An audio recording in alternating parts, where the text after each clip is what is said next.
En primer lugar, darle las gracias a Joaquín Gómez Lozano, que es nuestro coordinador de formación, por ciclar este primer ciclo de ponencias y conferencias de la Delegación de Torremolinos, que hasta ahora han sido todas de gran aceptación y exitosas. Y sobre todo a don José Antonio Baena Sierra, magistrado juez de Instancia 4 Torremolinos y también de la Audiencia Provincial de Sección Cuarta. Por hablar un poco de don José Antonio, es una persona a la que es difícil en sala, digamos, engañarlo, porque durante 18 años ejerció como letrado, tiene una amplísima experiencia por toda la geografía nacional, estuvo en Palma de Mallorca, ha estado en Rota, ha estado en Málaga, ha estado en el campo de Gibraltar, en plazas algunas difíciles de torear. Es doctor en Derecho Romano por el Cursus Publicus, y además tiene un montón de publicaciones científico-jurídicas, sobre todo de tipo científica. Es miembro de la asociación, la que llamó en su día aquella del Centro Francisco de Victoria. Es miembro del comité editorial de los cuadernos de familia que publica la Asociación Francisco de Victoria. Y tiene además un montón de publicaciones de todo índole. Y últimamente ha sacado a relucir su vena de escritor. Para mi opinión, su relato estupendo. Y nos dice que está preparando una novela que esperamos con fricción el poder leer. La ponencia de hoy es sobre aclaraciones, omisiones, correcciones y nulidades de las resoluciones judiciales. Todos los letrados y las letradas sabemos que las aclaraciones, omisiones, correcciones y nulidades sirven en primer lugar para ganar tiempo. Lo primero que hacemos es presentarlas, porque no me da tiempo de presentar recursos, estudiarlos, vamos a presentarlos. Pero, además de eso, tiene un contenido práctico para integrar esos posibles errores o esas omisiones involuntarias, que es lo que le pedimos a don José Antonio, que nos explique desde la doble perspectiva de letrado y de juez, y desde la otra vez doble perspectiva desde la audiencia provincial y desde el juzgado de instancia. José Antonio, como he dicho, aunque para un letrado o una letrada lo principal de una aclaración es voy a ganar tiempo, que no me da tiempo y tengo 7 señalamientos, pero todos sabemos que eso tiene bastante más contenido. Le ruego que nos ilustre con su ciencia cuando quiera. Muchas gracias. Muchas gracias, Salvador. Muchas gracias, Joaquín. Muchas gracias a todas las personas que nos están viendo a través de las ondas. Y bueno, yo que voy a hablar un poquito hoy de una ponencia. Cuando me propuso la comisión, Joaquín me propuso la comisión, ¿de qué puedes hablar? De bodas, los famosos MASC, temas de familia complejos. Digo, ¿por qué no le dedicamos un poco de tiempo a estos pequeños, digamos, a los tornillos, a las ruedas dentadas que hacen que el engranaje funcione? Entonces, en vez de dedicarle tiempo a lo que todo el mundo está hablando, yo creo que ya estamos saturados de la palabra MASC, que va a ser una de las que vamos a odiar, yo el primero.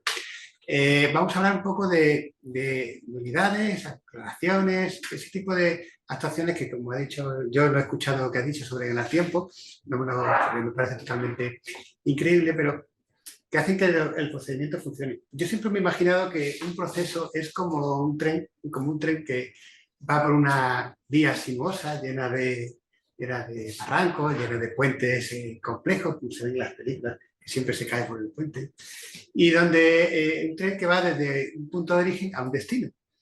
Y durante la travesía del tren pues pasan muchas cosas. Vemos desde viajeros, desde pasajeros que protestan, que se quejan, algunos que van sin billete, otros que se les ha caducado el billete, algunos pasajeros que no les da tiempo y intentan subirse al tren en marcha, o que simplemente han perdido el equipaje, o a veces sucede que el propio maquinista pues, se siente creativo y dice, bueno, pues voy a tirar por otro camino, o voy a ir a otro sitio, o directamente no quiero que esto ande, o directamente el tren descarrila. Entonces, el sistema tiene arbitrado un equipo de revisores muy competentes, pero muy estrictos, para intentar evitar que se desmadren los pasajeros y que el que no ha subido en su momento pueda subirse. Pero es verdad que son unos revisores que son muy estrictos y que si no se le pide las cosas por favor, pues no te atienden. Entonces vamos a dedicarle un poco de tiempo al personal de mantenimiento, al que lleva los cojinetes, los que arreglan las vías, que van a ser las nulidades, los incidentes de nulidad, las aclaraciones, rectificaciones y correcciones. Cuando el tren descarrila, tampoco pueden hacer mucho, pero siempre hay dos elementos de cierre, que son la rescisión de sentencias firmes del artículo y la revisión de la sentencia firme que hace si son las piezas de cierre y si por eso no funcionan el tren no hay que buscarse la compañía ferroviaria tiene que buscar un tren. Pero hablando de las nulidades vienen recogidas prácticamente desde su creación en el artículo 238-241 de la Ley Orgánica del Poder Judicial. Se han reproducido parcialmente en los artículos 225-228 de la Ley de Enjuiciamiento Civil. Y se parte de una premisa. Las resoluciones judiciales no se tocan. Es decir, una vez que se han firmado, no se pueden tocar, no se pueden modificar, sino por la vía del recurso. Da igual que sea una simple diligencia de ordenación o una sentencia del Tribunal Supremo. No se puede modificar. Pero claro, el rigor de la norma hasta sus últimos extremos puede dar lugar a circunstancias absurdas y eventualmente injustas. Por lo cual, prácticamente desde que se creó el enjuiciamiento civil, pues ya se incluye la posibilidad de estas herramientas para poder corregir algunas disfunciones no esenciales del sistema. Hay que tener en cuenta que pedir incidente, por ejemplo, de nulidad es una situación excepcional, solamente para casos donde no existe un remedio por la vía de recurso. Viene reproducida en el artículo 138-141 de la Ley Orgánica del Poder Judicial y en el Código Civil, el enjuiciamiento civil, el artículo 225. Y son unas causas tasadas para pedir la nulidad de actuaciones. Solamente puede pedirse en los siguientes casos. Cuando se produzca por el tribunal con falta de jurisdicción o competencia objetiva o funcional, bajo violencia e intimidación, cuando se prescinde de las normas esenciales del procedimiento, ojo, siempre que por esta causa haya indefensión, es decir, no cualquier vicio del procedimiento da lugar a una nulidad de actuaciones. Cuando se haga sin intervención de abogados, siempre que sea preceptivo, cuando se celebre en vistas sin la intervención del letrado del LAJ, letrado de Administración de Justicia, cuando se dicten resoluciones por parte del LAJ que sean competencia del órgano del juez y en los casos que la ley extrajudicial, que es, digamos, la cláusula, digamos, el elemento de cierre.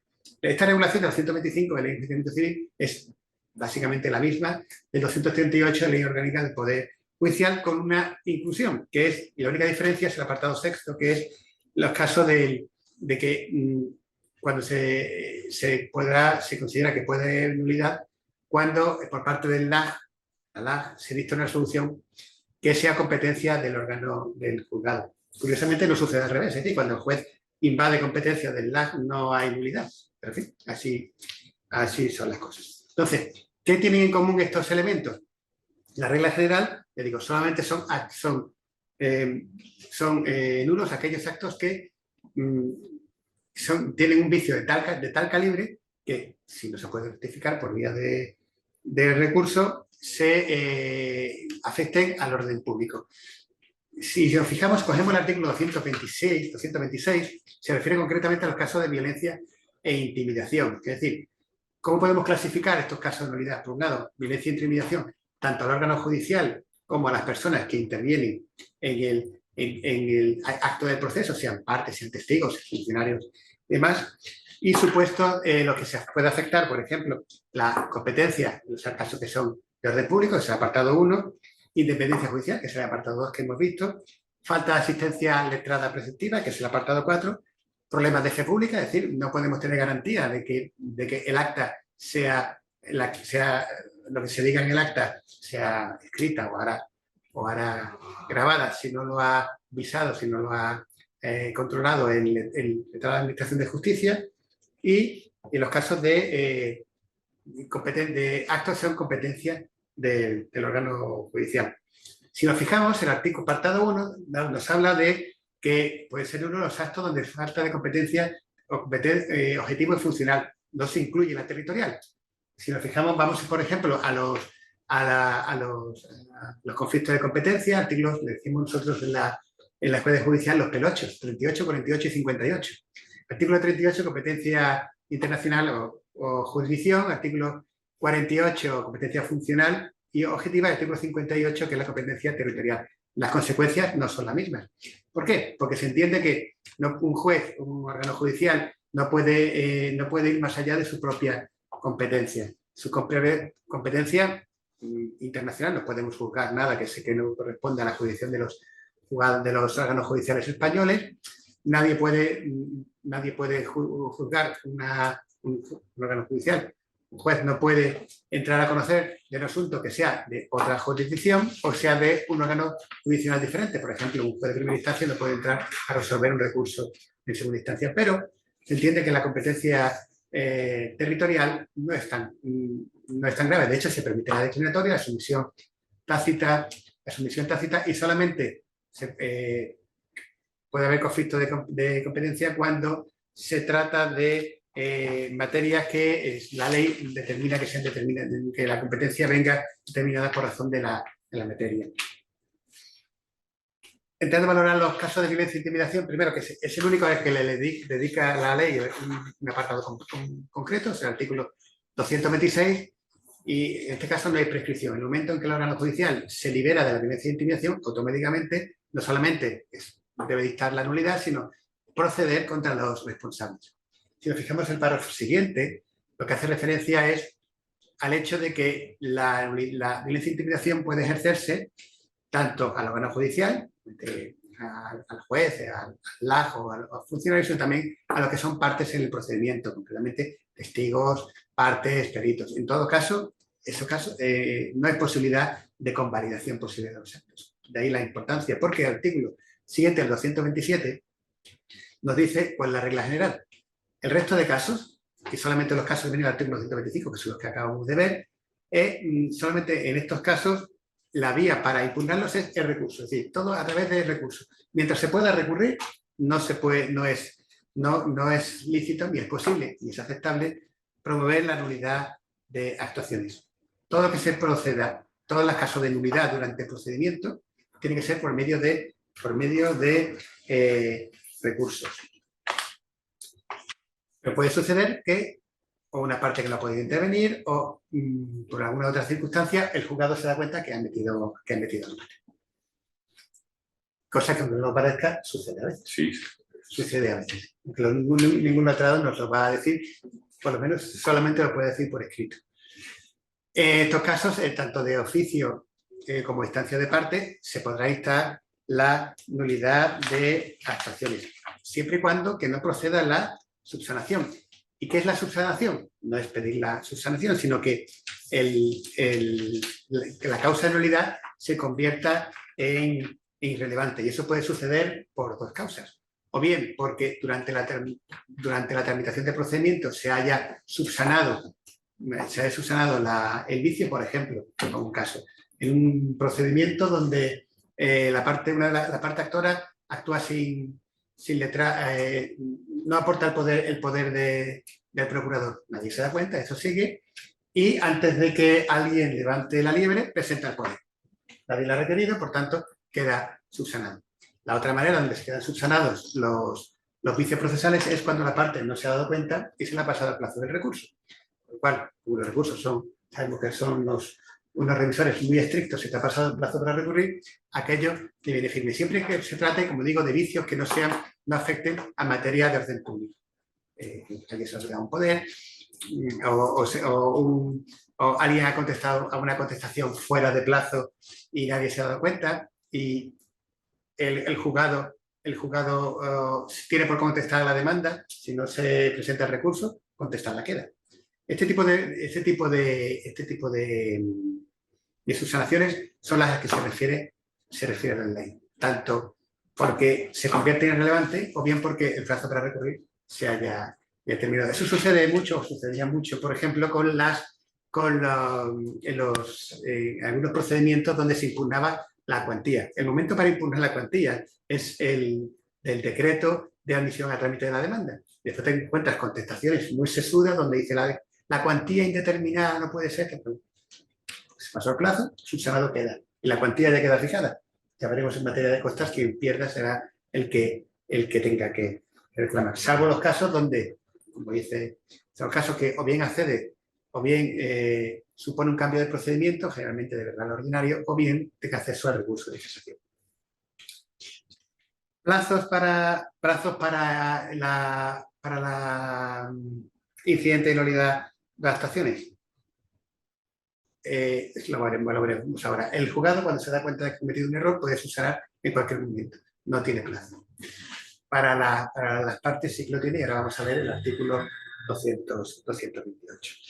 Ahí sí que hay una regulación exactamente igual, tanto en la Ley Orgánica del Poder Judicial como en la Ley de Enjuiciamiento Civil. ¿Qué reglas hay que tener en cuenta para la nulidad de actuaciones? Primero, no es un recurso, no se trata de un recurso. Se trata de un incidente extraordinario. Incidente extraordinario cuando durante la terminación del proceso o a su finalización se ha producido, ya no es posible presentar un recurso y se produce una vulneración del artículo, de algunos de los derechos fundamentales del artículo 53, es decir, del artículo 14, la igualdad entre la ley, y del 15 al 29 más el 30, que es la objeción de conciencia. Claro, todo el mundo al final va a alegar al artículo 24. De otra vulneración del artículo 24. Y ahí parece que cabe casi todo. ¿Qué reglas tiene este incidente? Lo primero, es excepcional, como ya digo, es una cláusula de cierre procesal, cuando no hay otra manera no hay otra vía, no hay otra alternativa para producir, para evitar la indefensión que se ha producido durante el vicio. En segundo lugar, la legitimación, solamente a las que son partes en el proceso y a quienes hubiera debido hacerlo. Generalmente este incidente viene a ayudar a aquellos que pudieron o debieron ser parte del procedimiento y por cualquier circunstancia, pues no lo fueron. Hablando de consortes, estamos hablando de partes en un contrato con pluralidad de partes, coherederos, que son personas que tienen interés en el procedimiento y tenían la posibilidad y el derecho a intervenir y no pudieron hacerlo. Y entonces, en la resolución que se dicte les puede afectar. Entonces, generalmente hacia este tipo de colectivos es, digamos, el que se suele dirigir este incidente. Después, como ya digo, no sirve para cualquier vulneración, no sirve para cualquier esto no me ha salido bien, o el recurso de reposición no me ha valido, no me ha metido la apelación, nulidad de actuaciones. Es decir, suele ser el mecanismo habitual. Recurso no funciona, revisión no funciona, recurso no funciona, vamos a nulidad de actuaciones. Es decir, no es un recurso contra frente al recurso. Es decir, solamente cuando se produce una vulneración de algún derecho fundamental. Es decir, nos olvidamos del elenco del 225 y solamente vamos a vulneración de derechos fundamentales. El siguiente requisito, que no se haya podido alegar. Es decir, ojo, a ver, si la resolución puede recurrirse, te vas al recurso. Si se ha pasado el plazo, pues solamente puedes cuando no se ha podido presentar, cuando no se ha podido denunciar el vicio, generalmente bien, porque la parte generalmente no se ha enterado. Es decir, como digo, va dirigido sobre todo a aquellos que no pudieron personarse en el procedimiento. Por ejemplo, una rebeldía, alguien que se ha sido declarado en rebeldía porque no fue citado, y entonces cuando se entera el procedimiento, ya el procedimiento está ya en fase de ejecución. Nulidad, oiga, que es que yo desde el principio no me he enterado. Entonces, hay que echar para atrás, no, porque habrá que examinarlo con luz. Después, la siguiente cuestión, que no sea susceptible de recurso. Y después que se ponga en plazo. Y el plazo va en dos sentidos. Primero, 20 días desde que se notificó la resolución en cuestión, la conexión donde se produce el vicio, o desde que la parte se enteró o, y esto es importante, o pudo enterarse. Generalmente los incidentes de impugnación, la parte sería la que se opone a la nulidad, dice, oiga, que esta persona supo de esto en tal momento, o pudo saberlo, ahí es donde hay que entrar con cuidado. Después hay un límite de cierre que son 5 años desde la notificación de la resolución, es decir, notificación que puede ser por edicto, por supuesto. Generalmente para un rebelde es por edicto. Es decir, oiga, que es que esto fue del año 2014. Pues usted ya tuvo tiempo, y si no tuvo tiempo, usted ha pasado mucho. La seguridad jurídica exige que los procedimientos, incluso las piezas de cierre con la nulidad, de aquí. En este momento tiene que terminar. Si presenta por otro motivo, se inadmite de plano por providencia. Y eso suele ser bastante frecuente para los letrados que presentan un incidente de nulidad de actuaciones preparado, elaborado, con jurisprudencia, y después una providencia se inadmite. Oiga, ¿qué falta de respeto? No, no es una falta de respeto. Es que así lo dice la ley. La ley dice, se emitirá por providencia más sucinta. Se emite de plano, ¿por qué? Porque no cumple el requisito básico de, o bien fuera de plazo, o bien no se produce contra una vulneración de un artículo de los derechos fundamentales de la Constitución, o bien ya has presentado uno básicamente igual hace 5 días.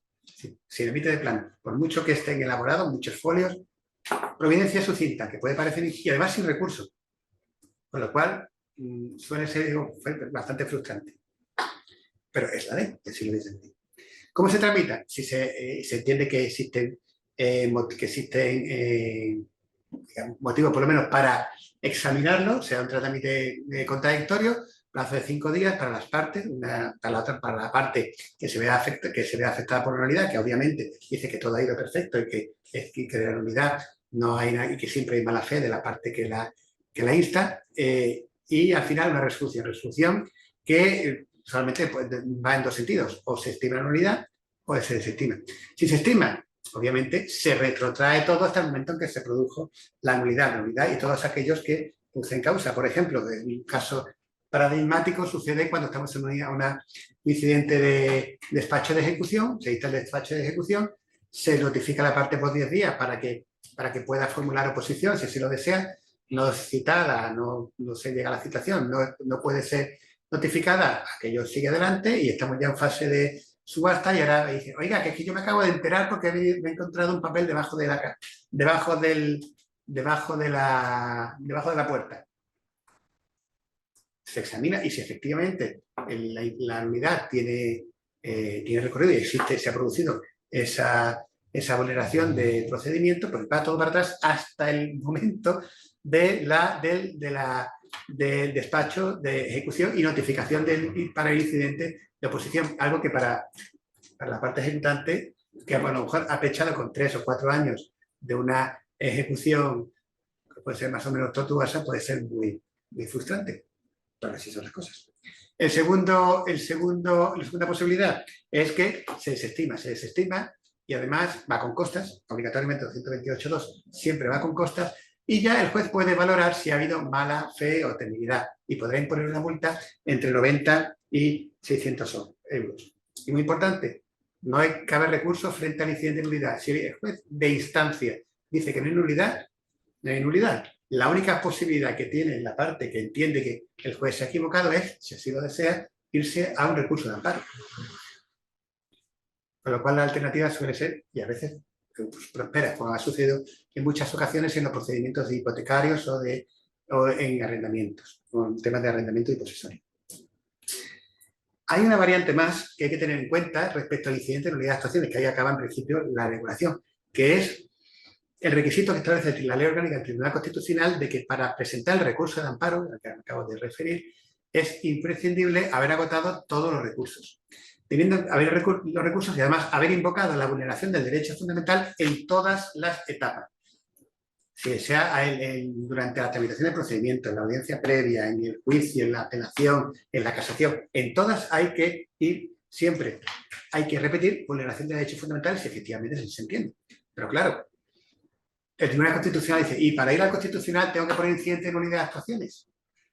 Pues el Tribunal, de hecho, es lo que solía suceder. Se ponía quien pretendía ir a amparo al Tribunal Constitucional, después de haber seguido todo este ítem, de haber invocado la vulneración de derechos fundamentales durante todo el procedimiento, lo volvía a hacer. Por el Tribunal Constitucional hay una sentencia que es paradigmática del año 19, la 112 del año 2019, de 3 de octubre, que el fundamento 3 dice, hombre, hay que agotar la vía de los recursos, pero vamos, hay que llegar hasta con un poco de flexibilidad. No es necesario irse al incidente de nulidad de actuaciones.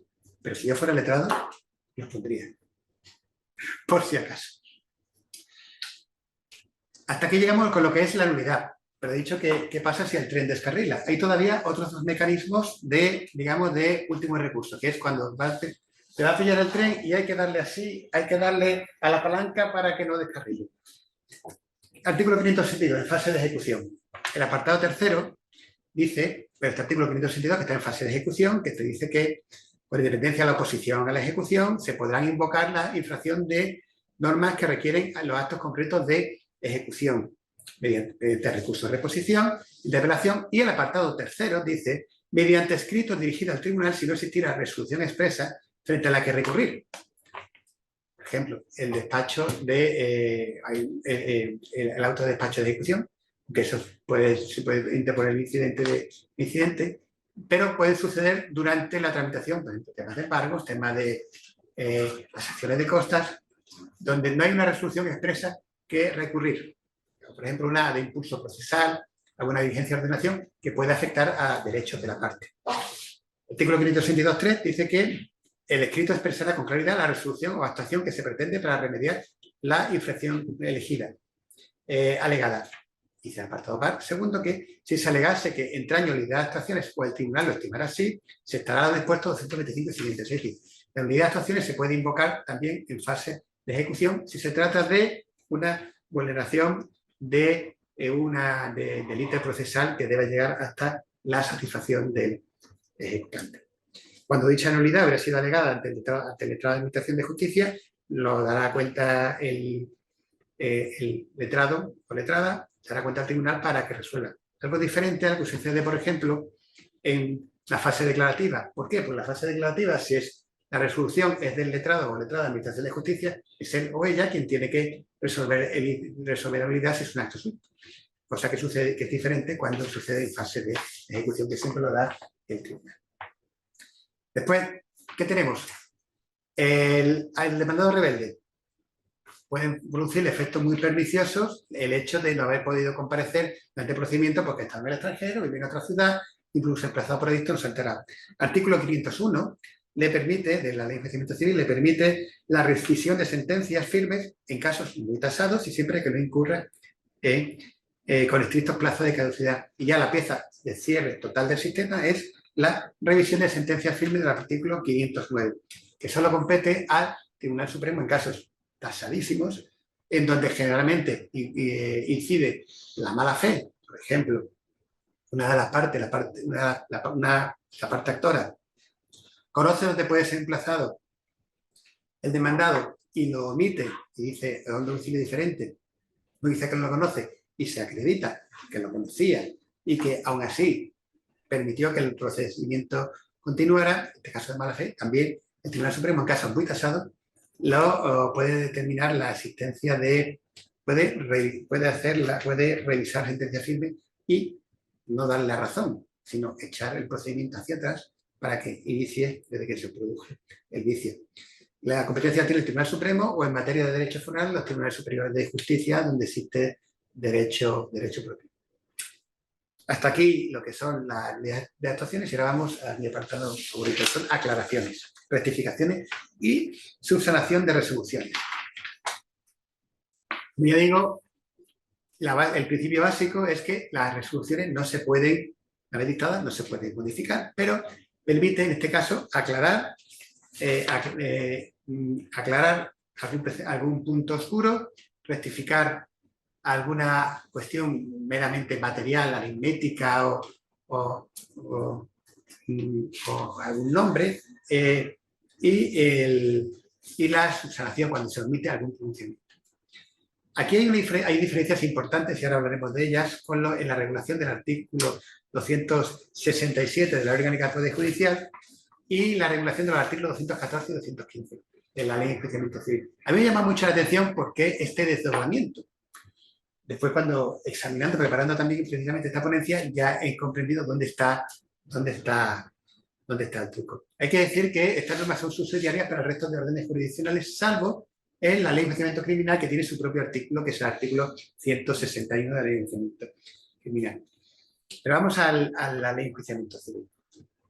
Como digo, regula por separado el artículo 214, aclaraciones y rectificaciones, y el artículo 215, las omisiones, o lo que viene a decir los remedios, remediar, que a mí es una palabra que me parece especialmente interesante, ¿vale? ¿Cómo se remedia una resolución que está mal? Vamos a empezar el artículo 114, con las aclaraciones. Y lo primero que quiero decir es que no es una aclaración. Una aclaración no es un recurso, no hay un recurso de aclaración. Una aclaración no es un recurso de reposición encubierto.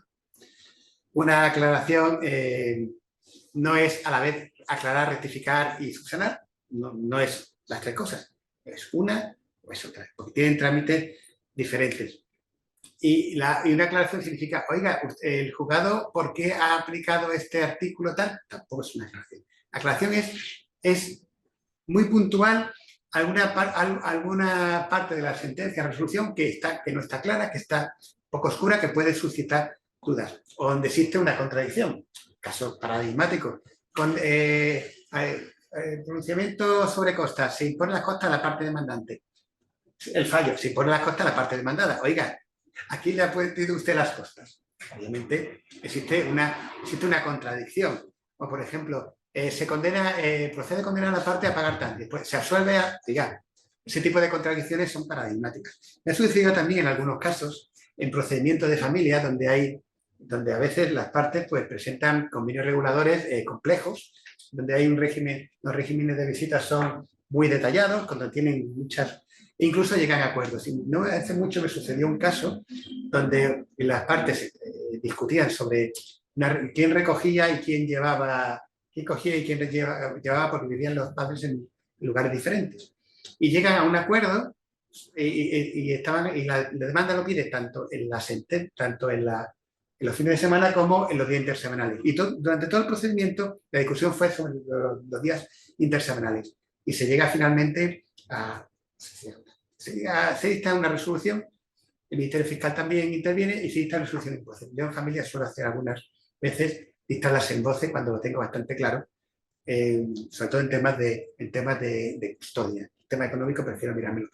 Sobre el tema de custodia, a veces dicto en voce. Entonces, pues las partes hablarán todo el procedimiento sobre el intersemanal, y entonces, pues se mira intersemanal.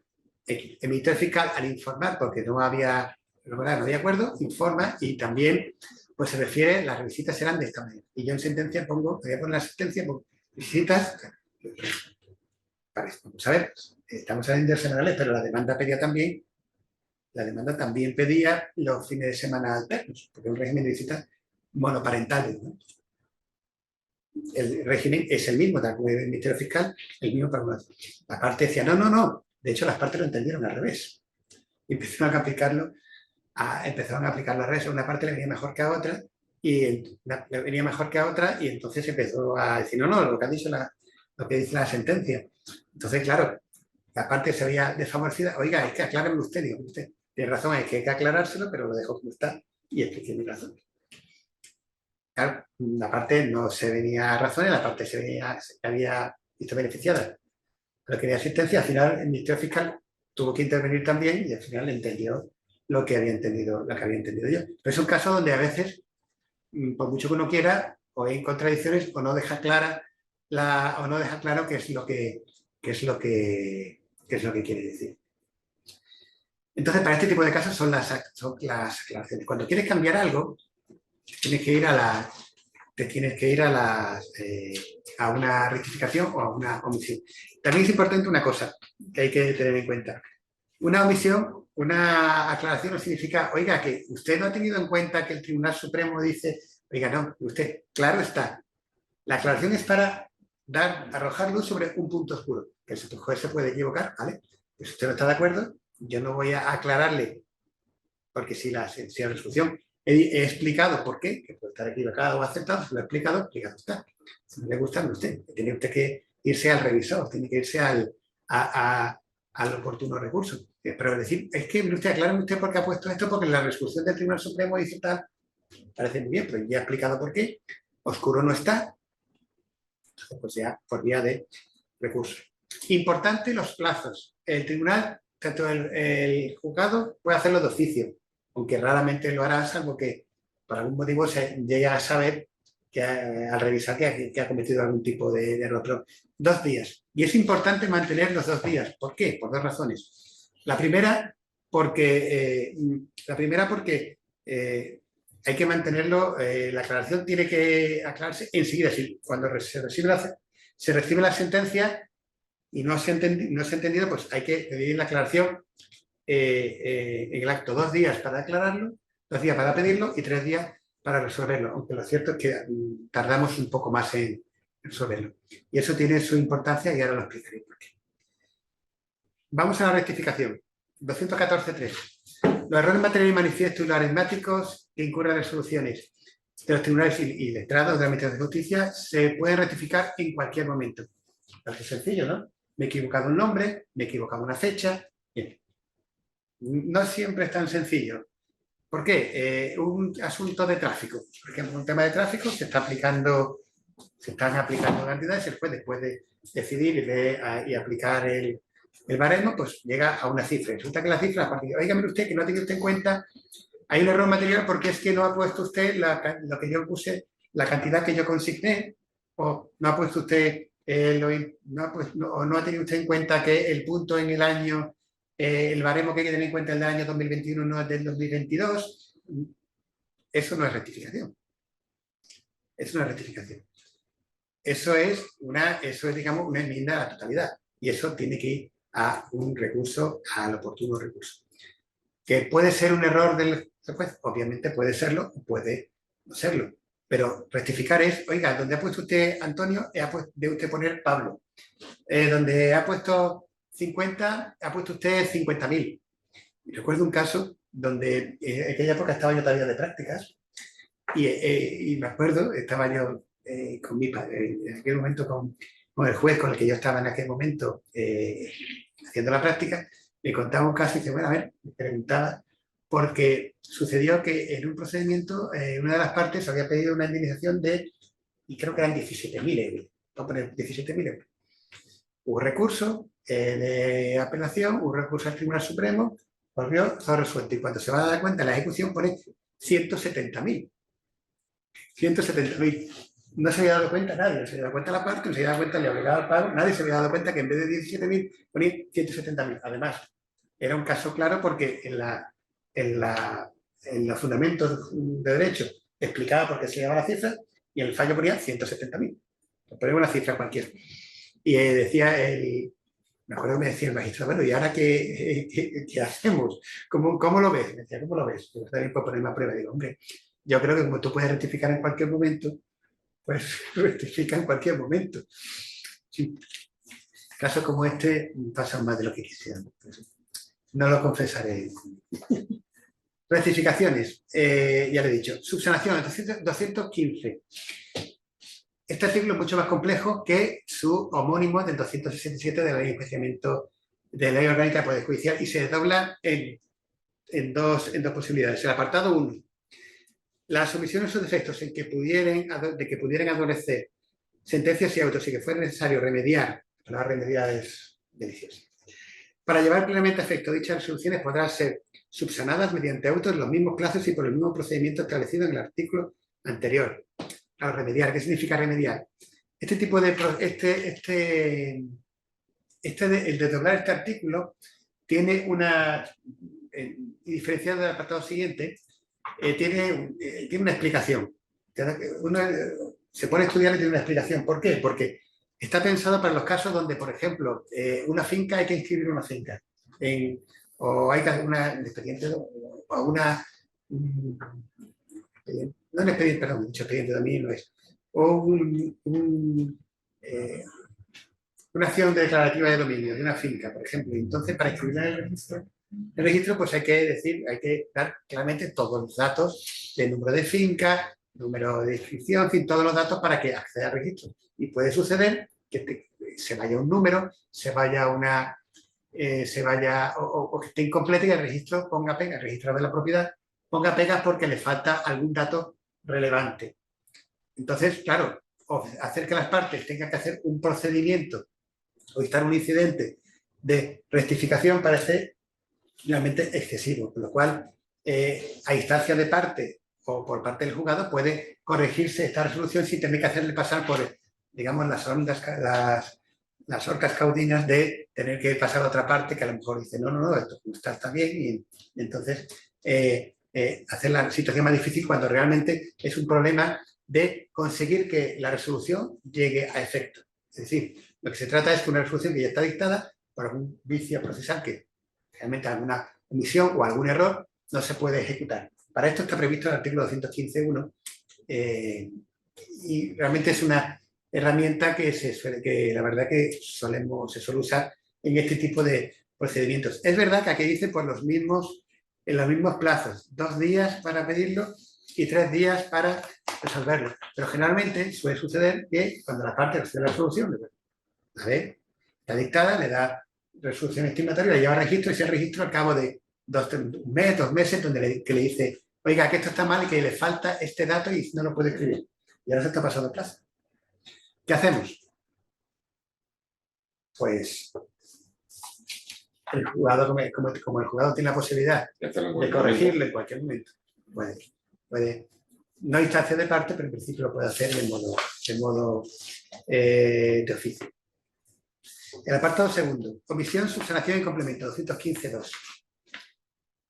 Si se tratase de sentencias autos que hubieran omitido manifiestamente, pronunciamiento relativo a pretensiones oportunamente decididas por las partes, pues entonces se puede pedir la subsanación en el plazo de 5 días y se resuelve mediante un expediente contradictorio a la otra parte en que puede hacer alegaciones o adhiriéndose o desestimando. Y el juzgado tiene que resolver con rapidez. Vamos a ver. ¿Qué es una omisión puesta de manifiesto? Puesta de manifiesto, por ejemplo, en un pleito, por ejemplo, de obra, donde se están pidiendo determinadas indemnizaciones por filtraciones. Entonces hay una partida que se ha debatido, por ejemplo, yo qué sé, la tela asfáltica del tejado. Se ha debatido y el juez, al poner la resolución, pues ha omitido la tela asfáltica. Pues entonces se puede pedir la subsanación. Hay digamos, un incidente rápido y contradictorio y el órgano judicial pues lo resuelve. Pero claro, lo que está previsto para cuestiones debatidas, pero no para que el juez explique por qué ha hecho esto. Es decir, que yo me he encontrado muchísimas peticiones de subsanaciones donde se dice, el juez no ha explicado, por favor, que explique usted por qué aquí ha dicho esto, por qué este pronunciamiento usted ha tomado esta decisión y no otra. Eso puede ser una incongruencia, una incongruencia omisiva, pero no por el pronunciamiento, sino por la explicación. Usted para eso no está. ¿Está debatido? Sí. ¿Está resuelto? Sí. ¿Mal resuelto? Usted, audiencia, no sirve para que el juez amplíe fundamentos. Explique usted por qué ha hecho esto, o por qué no ha aplicado usted esta doctrina. No, eso se lo dice usted a la audiencia. Está solamente para pronunciamientos que han sido debatidos. No siempre está claro cuando un pronunciamiento no está debatido. Por ejemplo, en un tema de tráfico donde se piden una serie de indemnizaciones por lesiones. Y el juez, que se siente creativo, pues entonces a la hora de pedirla, se piden, por ejemplo, secuelas físicas, psicofísicas y secuelas estéticas. El juez, en total de X puntos, el juez da una puntuación que engloba ambas, pero no ha explicado por qué, cuál es de una y cuál es de otra. Vamos a ver, ¿está explicado? Sí. ¿Está resuelto? Sí. Probablemente no bien explicado, quizás faltaba una fundamentación jurídica suficiente, pero el pronunciamiento está resuelto y por tanto ahí no puede pedir la omisión porque resuelto está.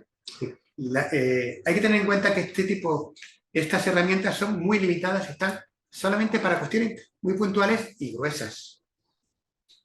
También hay que tener en cuenta una cuestión respecto de la omisión, y eso que las carga el diablo. ¿Por qué? Porque el artículo 459 de la Ley de Enjuiciamiento Civil, y también que es doctrina del Tribunal Supremo y del Tribunal Constitucional, dice este artículo, el 459. En el recurso de apelación podrá alegarse infracción de normas o garantías procesales en la primera instancia. Cuando eso sea, el escrito de interposición deberá citar las normas que se consideren infringidas y alegar la indefensión sufrida. Y aquí viene lo interesante. Asimismo, el apelante deberá acreditar que denunció oportunamente la infracción si se hubiera tenido oportunidad procesal para él. Es decir, cuando ha habido una omisión, hay que denunciarlo. Es decir, oiga, usted no ha resuelto sobre este punto que ha sido debatido. Si no lo hace, no puede pedirlo en apelación. Eso hay que tenerlo bastante en cuenta. Después, en materia de recursos. Y aquí es donde viene la mayor diferencia de la Ley Orgánica del Poder Judicial y la Ley de Enjuiciamiento Civil. La Ley Orgánica del Poder Judicial dice y lo voy a leer para que se vea. Los plazos para... por cierto, no cabe recurso ni contra la aclaración, rectificación, no cabe recurso alguno. Ahora bien, el apartado 9 del 267 de la Orgánica Poder Judicial dice: los plazos para los recursos que procedan contra la resolución que trate se interrumpirán desde que se solicite su aclaración, rectificación, subsanación o complemento, y empiezan a correr desde que se notifica la resolución o decreto que lo aprueba o deniega. Pero la ley de enjuiciamiento civil nos dice una cosa diferente. Nos dice el 214 solamente que no cabe recurso. El 215 nos dice que no cabe recurso contra los plazos que empiezan a correr desde que se suspenden los plazos, desde que se solicita la omisión. Es decir, la aclaración y rectificación, contra esas no cabe efectos suspensivos. Y eso sí, por eso también se explica por qué son solamente un plazo de 2 días para resolverlo y 2 para solicitarlo y 3 para pedirlo. ¿Por qué? Porque a diferencia de lo que sucede en la Orgánica Poder Judicial, artículo 187.9, no cabe recurso. Yo sí entiendo que, no cabe recurso, no cabe efecto suspensivo. Claro, eso puede dejar bastante perplejo y una situación bastante incómoda a quien lo solicita. ¿Por qué? Porque se arriesga a que, vamos a ver, yo tengo que pedir una aclaración. No entiendo este pronunciamiento es contradictorio. Y ahora tengo un plazo para recurrir. Si estamos hablando de un recurso de apelación, tenemos tiempo, tenemos 20 días. Pero si estamos hablando de un recurso de reposición, que son 5, ¿qué hacemos? Entonces, si pido la aclaración en el segundo día, ¿qué pasa si el juzgado no me lo resuelve en 5? El juzgado puede decir, sí, puede suceder que me estime la aclaración, con lo cual parece lógico que la resolución que aclara o que estima la petición de aclaración, pues a partir de ahí empieza el plazo para recurrir. ¿Pero qué dice si la desestima? ¿Ahora qué pasa? ¿Se avanza el plazo de recurso? Sí que es muy peligroso solicitar una aclaración cuando no se considera necesario. Por eso cuando al principio aquí el don Salvador ha dicho para ganar tiempo, ojito con ganar tiempo. Con la omisión, solo con la omisión. Solo con la omisión, que es cuando da un trámite contradictorio. Hay que tener en cuenta también que las aclaraciones no se da traslado a la parte contraria, sino que el juez aclara directamente porque ha cometido un error, una omisión, algo que ha dejado oscuro, pero no se da traslado a la otra parte, con lo cual existe el riesgo de indefensión. Por eso la ley, a diferencia de lo que sucede en la Ley Orgánica del Poder Judicial, entiende que retira de la posibilidad de efectos suspensivos, el artículo 215 retira solamente la estima para las omisiones, subsanaciones, los 214, que habla de aclaraciones, no lo incluye. Así que tengan cuidado con eso, porque es verdad que nosotros, aunque intentamos, no siempre somos tan rápidos como quisiéramos. Y puede suceder que desestimemos una aclaración al cabo de más tiempo de necesario y ahora cómo voy a hacer el recurso de apelación. Así que con esto termino mi intervención y por supuesto estoy abierto a las preguntas que tengáis por pertinentes. Muchas gracias. No, José, con su permiso. Mira una cuestión. Nosotros cuando tenemos, muchas veces no sabemos si es una aclaración, una omisión, una subsanación. Entonces en el despacho lo que solemos pedir es que se aclare un clásico. Los fundamentos hay condena en costas, pero luego en el fallo no dice nada. Y no sé si lo hacemos bien. Usted que aclare o subsane sobre las costas, pero si entiende el juzgado que no es una aclaración o subsanación o una omisión, que de oficio se pronuncie sobre esto. Lo solemos decir. Eso interrumpiría los plazos cuando decimos, diga usted lo que sea, pero acláreme esto, aunque no es una aclaración. Es muy arriesgado. ¿Por qué? Porque la ley establece claramente que son 2 trámites diferentes. Aunque es verdad que se pide todo un poquito en barbecho para ver si alguna funciona. Vamos a ver. Si se pide aclaración, es aclaración. Y la aclaración solamente es, oiga, aclare usted este punto oscuro. Generalmente, cuando se pide la aclaración, hay que estar muy seguro de que no está claro y que va a prosperar. ¿Qué se pretende con esto? Evitar aclaraciones temerarias, simplemente por ganar tiempo, que es, desgraciadamente, es más habitual. Entonces, por ejemplo, ¿ha metido usted un pronunciamiento de costas? Obviamente, eso es una omisión. Se puede pedir de la otra manera, pero es una omisión. ¿Por qué? Vamos a ver, no es una omisión, es una aclaración. ¿Por qué? Porque el pronunciamiento de costas está en los fundamentos jurídicos, con lo cual el asunto está resuelto, está tratado, pero no se ha establecido una sentencia. ¿Puede ser una omisión? Obviamente puede serlo, pero también una aclaración, si usted condena o no condena en costas. Ahí no tendría muy claro si uno u otro. Yo, por prudencia, cuando haya dudas, simplemente la subsanación para dar traslado a la otra parte y siempre dentro de los plazos. Es muy importante no saltarse los plazos. Subsanación y omisión, que hay que interrumpir, la subsanación. Y luego, comentar, que he dicho antes sobre los plazos, sí que son importantes. Yo cuando llega la gente a los despachos, a los que tengo de máster, de formación, le digo, la sentencia, cometemos muchas veces el error por aquello que no da tiempo, sentencia y divorcio estimatoria, magnífico. Hay que leerse la sentencia, no le pase como me pasó una vez a mí, que a los 8 o 10 días, cuando ya retomamos esa sentencia de divorcio, me habían divorciado de la procuradora. Y cuando vamos, se nos había pasado todo el plazo de subsanación, de omisión. Y con ciertas obras, el magistrado, y con el entonces también me dijo, pues algo te has quedado divorciado ahora mismo de la procuradora sin haberte casado, así que empieza a pasar la pensión de alimento que digo ahí, porque de oficio no lo pienso rectificar. No es que sirva como mera anécdota, por supuesto se solucionó de oficio. Pero la recomendación que hago en las sentencias, las resoluciones, el leerse como a veces hacemos por falta de tiempo, porque estamos agotados solamente. No, pues es conveniente darle un repaso, aunque sea en diagonal, por estos plazos que evitan en muchas ocasiones conflictos posteriores.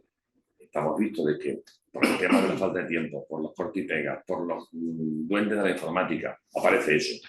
Aquí hay costas y resulta que no dice nada del fallo. O al revés, el fallo dice que hay costas y aquí me dice, es el momento, son estos instrumentos por verdad, cortos, precisos, para, aunque no nos aclaremos si es una aclaración, subsanación o omisión, optar por eso, por la subsanación para que los plazos se interrumpan, pero cuántas veces hemos solucionado esos conflictos y no tenemos una apelación porque se ha hecho en tiempo. Y cuántas veces yo he recibido resoluciones, hace poco una de Contrarno en el caso, donde dice el tribunal, eso tuvo usted que pedirlo en su momento como aclaración en cumplimiento. No lo hizo, luego la sentencia que te ha sido, aunque puede tener razón. Dice la audiencia judicial en este caso, la sección quinta, que hubo de haberlo pedido, que no se utilizó este instrumento, que dejó pasar usted los plazos y que ahora se queda la sentencia como está, aunque vote razón. Por eso le recomiendo a mis compañeros que esto no lo tomemos a broma, estas medidas correctoras, por decirlo así, de las direcciones propias. Y luego tenemos el error optativo, que la gente lo olvida. Y usted, está claro que es un simple error material, no hay que recurrirlo, es un simple escrito. Oiga, que está la suma mal hecha, o que el nombre no es correcto. Y hay a veces que nos obcecamos en la aclaración, no, si esto de oficio lo va a hacer el tribunal, en cuanto lo vea la gente, digo, el oficial, pues es verdad, que acabo de divorciar a José Antonio de Salvador y resulta que nunca estuvieron casados. No, esto no puede ser. ¿No? Esto, sin embargo, abusamos a veces de instrumentos. Y es verdad que a veces es más sencillo irte a cuando es un error, digamos, un error, digamos, grueso e inocente generalmente, pues es más fácil irte al 214.3 que no tiene plazo. Porque, por ejemplo, en el tema de tráfico que he dicho, por ejemplo, la parte puede intentar aprovechar el trámite para introducir alegaciones sobre la cuestión numérica. Recuerdo no hace mucho un caso donde la parte, pues, digamos, desahucio de unas cantidades, alegaban que había habido pagos, total, que al final la parte actora en la vista, pues dijo las cantidades son tan, y al final fue la final cantidad que se estableció la sentencia, decía por vía de aclaración, ¿no?, que ha habido un error porque eran tan cantidades, no se ha tenido en cuenta estos pagos y además están acreditados. Tal.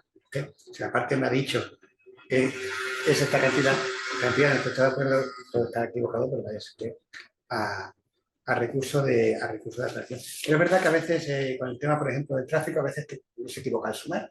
Tiene partida por días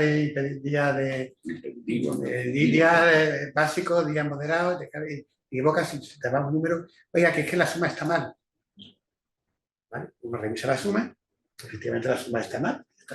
no está mal, es un error aritmético que puede corregirse fácilmente. Es un ejemplo paradigmático ese tipo de cosas. Pero es verdad que no siempre está claro dónde está la frontera entre lo que es una aclaración, lo que es una rectificación y lo que es intentar meter alegaciones por la puerta de entrada, que también he visto que también en algunos casos esto dice usted. Además que es algo que suelo poner en este tipo de casos. No se puede resolver, aunque tenga razón, no lo sé, por el limitadísimo cauce, que además lo pongo limitadísimo porque es muy puntual, muy necesario, pero muy puntual, para evitar que, sobre todo para evitar que cuestiones pequeñas, que pueden ser importantes, pero que son claramente errores que deben subsanarse y que no deben dar más carga a las partes que por un recurso de apelación, simplemente por una cuestión muy menor, obligarle a presentar un recurso de apelación pues es obviamente excesivo. Entonces el sistema permite esa pequeña rendija para los cambios, pero siempre hay que tener en cuenta que de un modo muy limitado. Yo quería hacerle una pregunta. Un error del juzgado que pueda ser claro, como por ejemplo no darse cuenta de que un requisito de procedibilidad sí lo has admitido, o has presentado un MAC, o has presentado el PIMA, o has presentado cualquier documento.